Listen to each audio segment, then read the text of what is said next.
Ladies and gentlemen, welcome to the second official episode of the Dawghouse. See, Jack and I, we're busy people. We got things to do and we got places to be. So we're going to hop into our favorite NFL games for this week.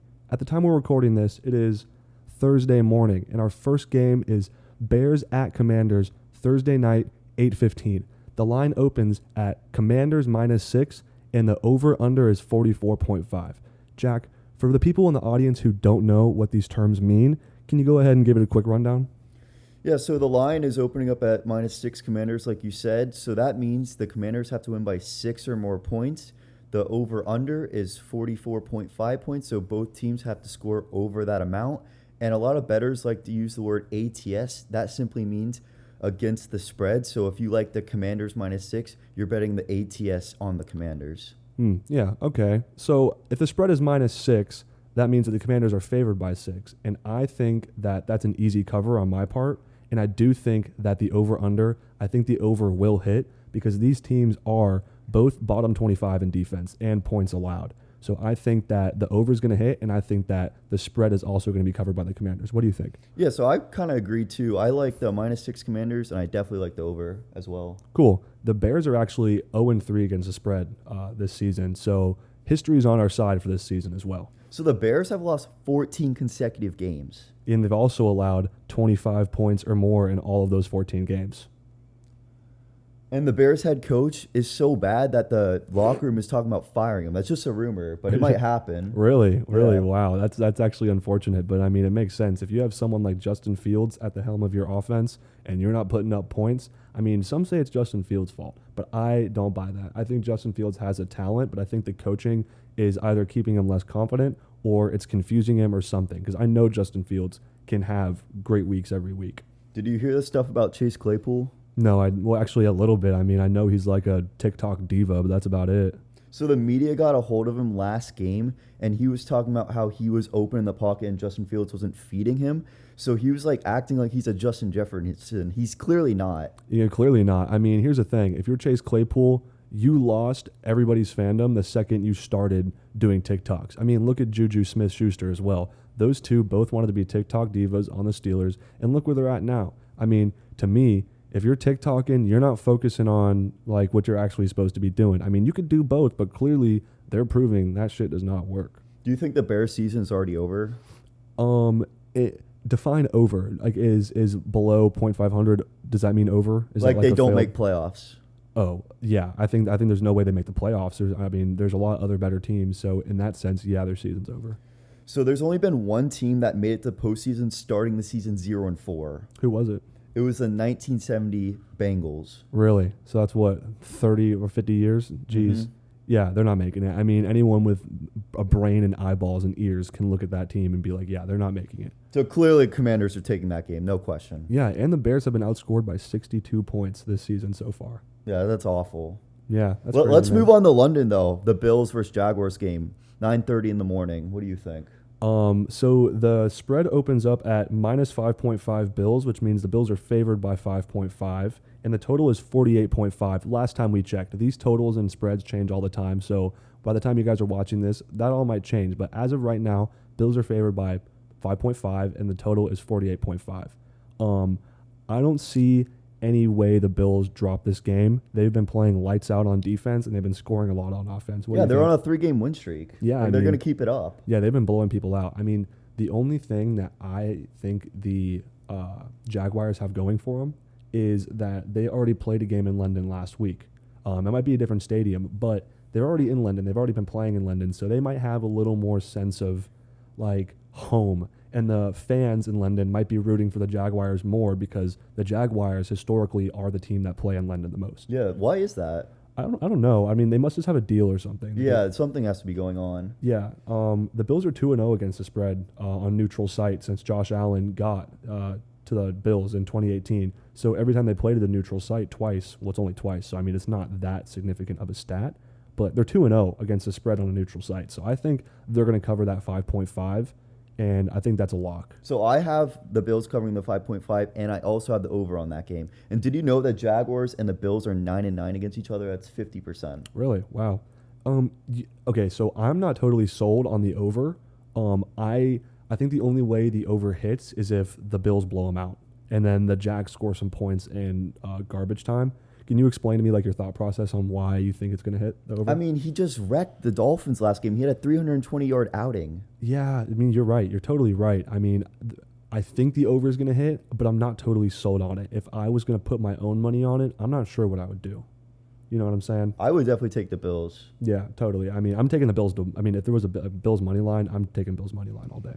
Okay, so we both have Bills. Let's move on to the Sunday game slate. So we have 1 o'clock, Steelers versus Ravens. Take it away. Okay, so it's at Pittsburgh. So that is a big deal because the Pittsburgh Steelers do have a really good home crowd.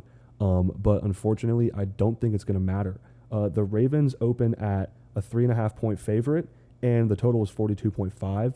I don't think that the home crowd is going to be enough for the Steelers to win this game. They just got blown out by the Texans of all teams. I mean, I think that the Ravens are going to win this one, and I also think they cover that 3.5 spread. How about you? What do you think? So I have the Ravens covering the 3.5, and I have the over as well. I might take the under on this one, actually. I believe the 42.5 total actually changed. I think it might be 38.5 now, which helps your case for the over. But I don't think the over is going to hit. I think I'm going to go under on this game. Do you think Kenny Pickett's going to improve from last game? No, because Kenny Pickett is, he was injured. Supposedly, according to Jack, you said he is playing this game? Yeah, he said after he bruised his knees last game that he was for sure showing up on the field no matter what. Okay, well, I don't think Kenny Pickett is going to have a baller game this week. I don't think he's going to be like outperforming how he performed last week or the week before that. I think he's going to be a little banged up, and I don't think the Steelers put a lot of points on the board. George Pickens gets a lot of targets, but not a lot of catches. Najee Harris is garbage. Matt Canada is garbage. I don't see the Steelers winning this game, and I also don't see them covering the spread. So ESPN analysts have a 72% chance the Ravens beat the Steelers this game. I mean, that makes sense. I mean, they must know what they're talking about because I don't think the Steelers are going to win. I mean, I'm gonna give a quick message to these Steelers fans real fast. I am so sorry you guys have to deal with Matt Canada. He's the worst offensive coordinator I've ever seen. And also, free Najee Harris. I wish I would have traded him off my fantasy team, but it's very unfortunate that I have to ride it out with him. So you don't think the Steelers have been doing enough this season to show that they can beat the Ravens? No way. And I also, they have, but I don't think they're going to. I don't think they're going to go out there and beat the Ravens when it comes down to like helmet-to-helmet football, ground and pound Ravens running game. I don't think they're going to stop Lamar. They have TJ Watt, and you have a pretty good defense, but that offense is not going to keep up. Eventually, there's going to be a jailbreak on offense for the Ravens, and they're going to go out there and score some points. And I don't think that Matt Canada and the Steelers and Kenny Pickett and Najee Harris and George Pickens will be able to keep up with that Ravens offense. So even though Odell's questionable and Rashad Bateman's questionable, and that's the WR2 and 3 for the Ravens, I still like the Ravens. Yeah, I mean, Lamar's been balling out. He's been totally balling out, getting a lot of rushing yards, a lot of rushing touchdowns. He's throwing with somewhat accuracy. I mean, I think he's improved slightly as a passer compared to last season. So I think the Ravens will cover, and that's a game that I'm personally going to put on my parlay this week.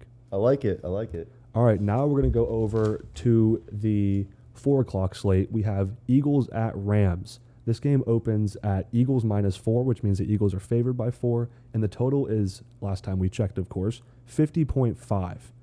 Jack, what do you think? What's your take on the spread, at least, for this game? So I have to take Eagles -4, and I like the over. They're just two of the most explosive offenses in the game this day.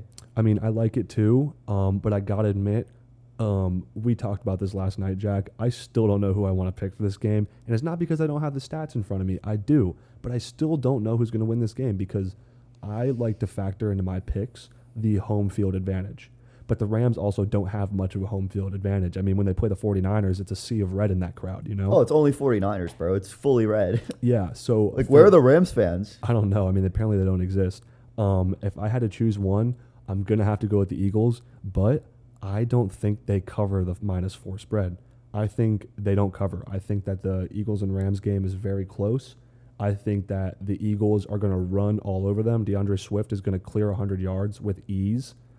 I don't know if Jalen Hurts is going to have to pass the ball that much unless the Rams get out on offense and start scoring some points early and it flips a game script. Until then, I think DeAndre Swift is going to go out there and run all over them. So Cooper Kupp remains questionable going to week 5. If he sits out, do you think the Rams have a chance or no? Yeah, I think they have a chance because Puka Nacua, of course, has been balling out and playing lights out, running all over every team he's played. What has he had? He had 140 something yards last game and a touchdown. It's ridiculous as a rookie. I mean, it's crazy. I think the Rams, with or without Cooper Kupp, still have a chance because I think the Rams have had that success, and I think Cooper Kupp will probably be on a limited snap count if he does play. So the Rams are 1-2 against the Eagles with Sean McVay as the head coach. Really? Yep.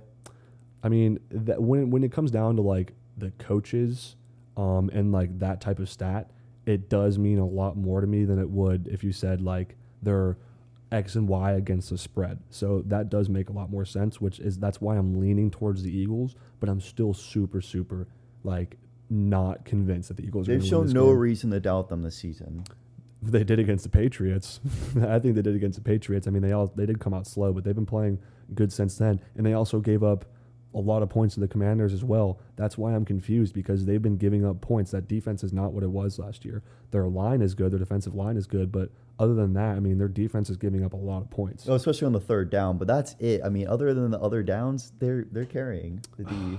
I mean, as I said, I'm still not convinced. I think the Eagles are going to win, but I don't think they cover. I think it's going to be within a field goal. I think it's going to be a thriller. I think it's going to go down to the last couple minutes because that's what the Eagles apparently like to do this season. That's all they have been doing. So, yeah, my gut's saying the Eagles. I guess I have to go with them. And now we're going to go into our final game of our slate.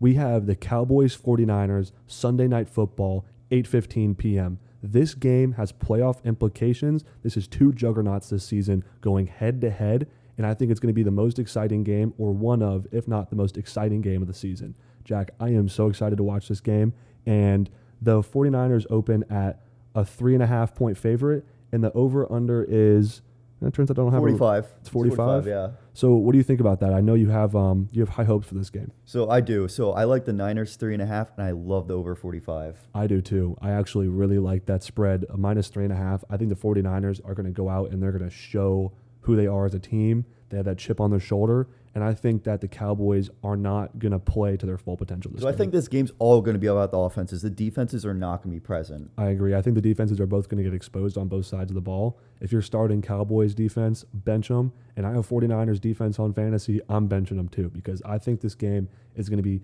pretty high scoring. The over definitely will hit on that. You said 45? Yes. That's pretty low. I mean, Vegas must know something we don't, because that's a pretty low total.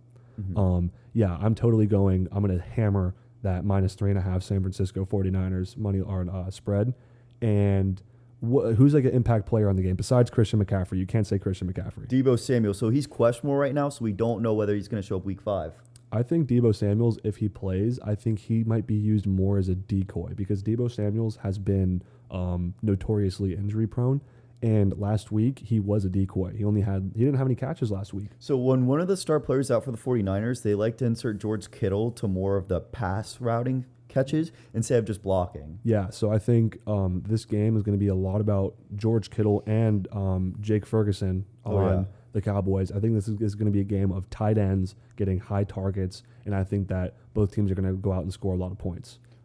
Do you think these two teams are going to meet up in the playoffs? So the last time they met was actually last year's playoffs, and it was at 49ers, and 49ers beat them. Didn't 49ers beat the shit out of them? They did. It was embarrassing. Which is why I think it's going to happen again. All you Cowboys fans, you guys say, we're back, we're Super Bowl contenders. And that dumbass who got the Super Bowl tattoo on his leg, you guys are obnoxious, okay? You guys, every time you guys play a good team, you guys always flop, and I just have a feeling that's going to happen again, which is why this spread is so attractive to me, being -3.5. I mean, they could have put it a little higher, and it would have made me a little more hesitant. So the reason why Vegas has the 49ers over the Cowboys are two great teams is because last week the Cowboys lost to the Cardinals, and the 49ers actually beat them, so that's why they have to favor the 49ers over the Cowboys. Well, yeah, the Cowboys went out and lost by double digits to the Cardinals, and then the very next week, the 49ers beat the Cardinals by double digits. I mean, if that's not enough proof to you that the 49ers have the edge in this game more than a spread of 3.5 points,